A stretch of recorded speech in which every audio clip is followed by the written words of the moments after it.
We use technology every day in our lives for everything. People just expect the lights to be on, they expect to be able to turn on the tap and for water to come out. You're activating about 250 different microchips in the modern automobile. Every machine that you get connected to in the hospital, the banks, your credit card purchase. We're also seeing appliances that have become internet-enabled. Technology is just becoming the fabric of the modern world. We are becoming increasingly dependent on it. People don't realize that behind all of these systems, there's computers that were probably built 20 years ago. Surf's up, see you on the net. All of those computers and software are deeply insecure.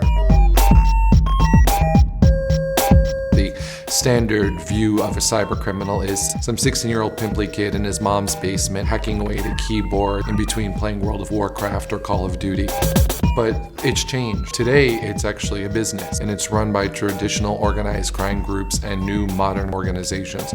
They are global, they're multinational, they're multilingual, and they're operating 24/7. If you shopped at a Target store on Black Friday, your credit card may have been affected by a massive security breach. If you are a victim of a car theft, you know that your car is stolen. You can call the police, they can look for it, etc. What's different about cybercrime is it happens in the background. And by the time you actually realize it, if you ever do, it's way too late. You can see the hacker is actually working in my computer right now. 99% of the people who have been victims of cybercrime don't even know about it. Their machines have been hacked.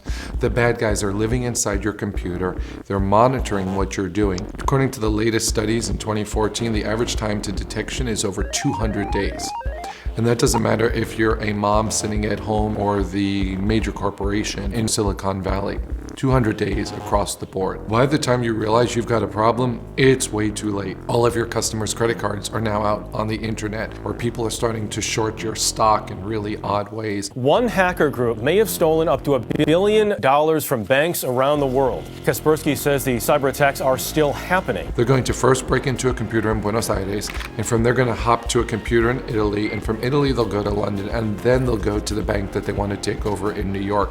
And what that means is that now you have an international criminal investigation, and the evidence is incredibly ephemeral.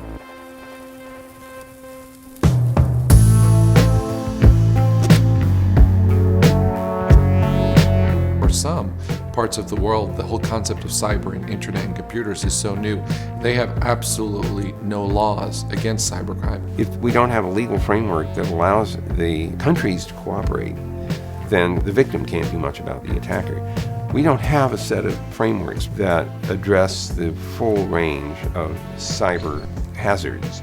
The technology is developing way too quickly for us to rely upon legal instruments to fix this problem. Beyond that, most of the world's information is not encrypted, whether it be your credit card number or your personal data or your health records. Anthem Insurance got hit by a massive electronic attack.